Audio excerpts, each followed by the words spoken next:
They say follow your instincts and you could spread your wings so far.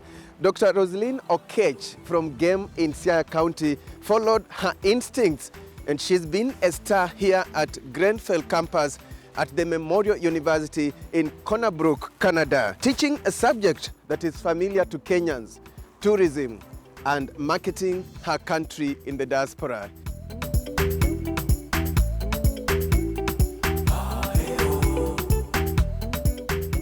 Corner Brook, with a population of about 20,000 people, is a small city in Newfoundland and Labrador province, in eastern part of Canada. This is where Dr. Roselyne Okech chose to relocate to for a teaching career 9 years ago. I knew about other places like Toronto because I had relatives living in Toronto, so I knew about Canada and I knew about that part of Toronto, but I didn't know about Newfoundland. So I started doing a little bit of research and I was like, wow, that's a different place, I've never heard about it. And so I kind of was afraid, fear of the unknown. Oh my God, it was tough. It was very, very tough, and being that I was not born and raised here, so I don't engage much in winter activities. There are people who love it because, you know, they can go skiing and doing all those kind of activities, but I wasn't raised like that. And I got used to the hang of things, the way they're done here.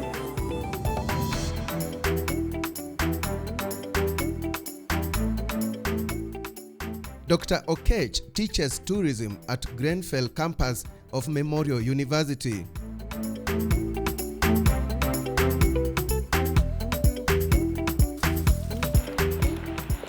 She was teaching the same subject at Maseno University in Kisumu County in Kenya before coming here.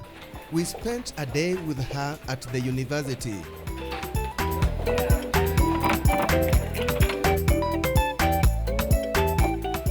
And I got an opportunity to be introduced as a guest in one of her classes. Her class is a mix of local and international students.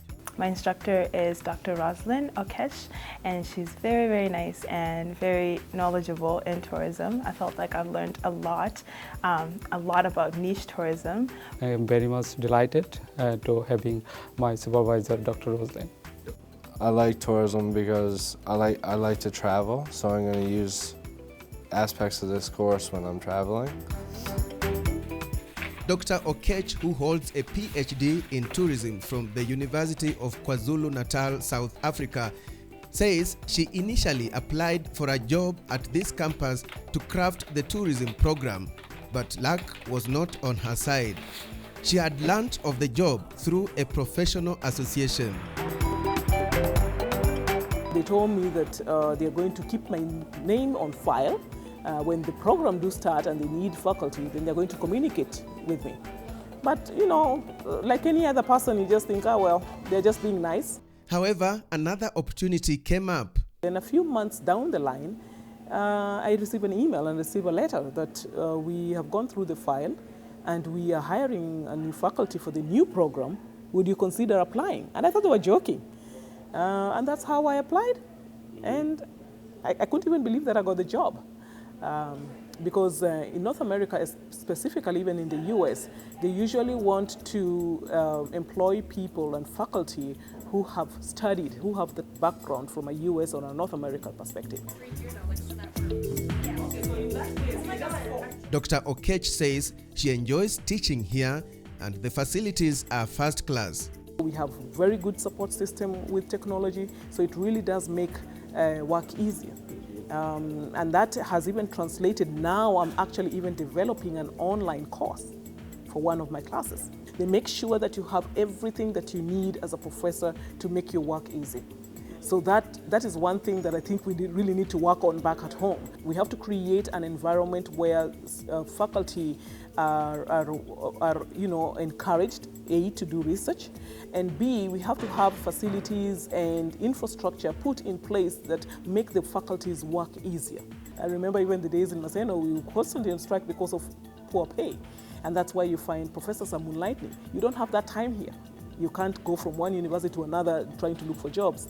She is enjoying the fruits of greener pastures in Canada, but she has not cut ties with her professional colleagues back home. I've done some collaborations, research collaborations with some of my colleagues back at home.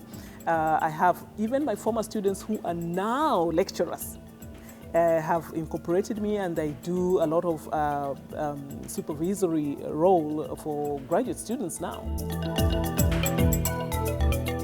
Dr. Okech, who has lived in 6 countries and has traveled to over 50 countries across the world, has the interest of her motherland at heart, as besides teaching, she finds time to market her country abroad and entice tourists to choose Kenya. About 4 or 5 years ago, I also took a group, 2 sets of groups, one from Corner Brook here, 6 people, and another from US, and I brought them to Kenya. And we went to different places, Mombasa, Nairobi, Kisumu. I took them to the Masai Mara, So it works both ways. I encourage them to come, and a lot of people, as a result, want really to visit Africa. We have a lot of international students in our graduate programs, but not a lot of international people living in Western Newfoundland. So I think what Roselyne brings to us, too, as an African, is super important. Just a different culture, different cultural awareness. Some of our students don't have a lot of money, so they can't go away to learn things. So it's great to have the rest of the world come here and teach them about the other parts of the world. This story continues right after our Miles Away segment.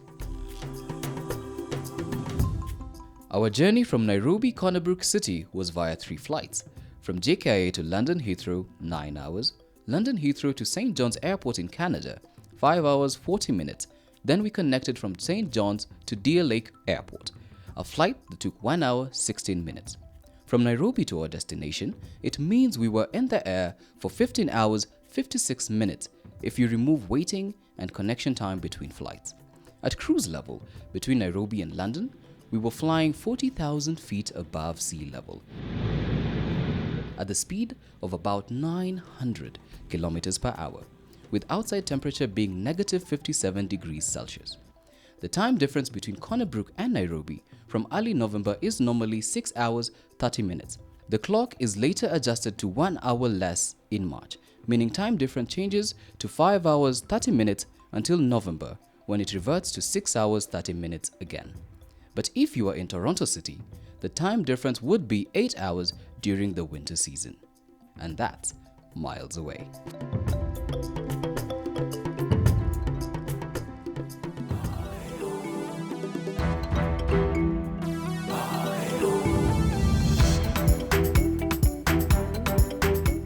Dr. Okech hails from Game in Siaya County.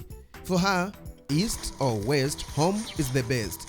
She takes time off normally once every year to visit home to enjoy the warm tropical weather and keep tabs on things that make her feel Kenyan. Tilapia. I miss fish.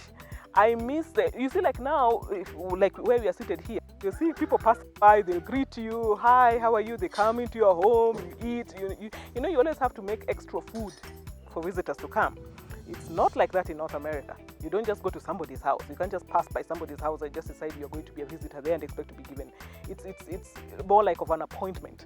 You have to make like, you're coming to see me, make sure that I'm home, or you call and, we set up a date. It's really structured. Yeah, so that's what I miss home. I miss about home so much, because here I can sit and relax, see people, see my cows, see the, goats and sheep at home.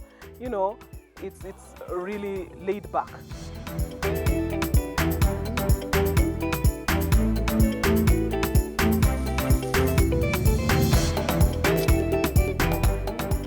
It is a small world indeed, from the lakeside Siaya County to Corner Brook City that borders the North Atlantic Ocean. Those are the two worlds, so to speak, that Dr. Okech lives in.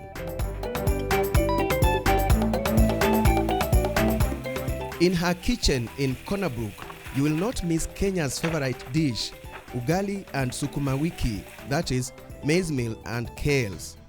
Na wenyeji hapa ukiwakaribisha hapa huwa wanafurahia mlo kama huu? Wanafurahia. Chakula hapa iko tofauti kidogo, hawaweki spices. Unajua hawapendi sana, wamependa vitu zimekuwa boiled kidogo. Kwa hivyo nikiwaalika nyumbani kwangu lazima niwapikie vile mimi ninajua, ambaye itakuwa na ladha. As she prepares ugali for my cameraman and I at some point, she tells us that she is probably the only Kenyan living and working in this city. Nilipokuja kwa ukweli, kusema ukweli, hawakuwa na watu wengi ambao wametoka nchi mbalimbali, especially kutoka Afrika. Sasa ilikuwa hata watoto saa zingine wanakuangalia kwa sababu hawajazoea. Hawakuwa ni kitu ambayo wamezoea, lakini sasa miaka zinapoenda tunaona watu wengi wanakuja, wanaangalia Mwafrika kama mimi. Ni vile tu wazungu wakikuja Kenya, watoto wa Afrika saa zingine wanawaangalia pia, wanazubaa, wanaangalia hii rangi iko namna gani. As we enjoyed the meal, I felt at home.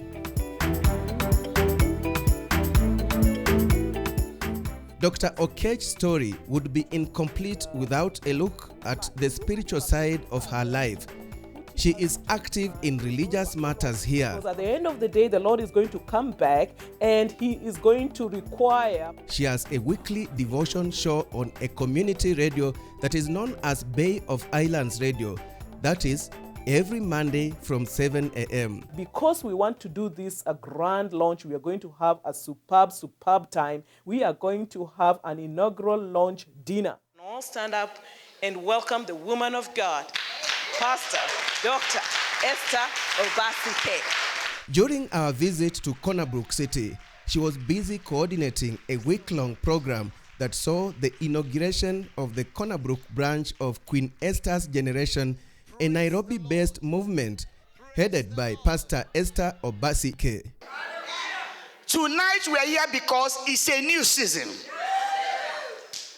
And I want to speak like Dr. Roselyne has said, we need to have spiritual insight. Finally, here is the diaspora bite of the week.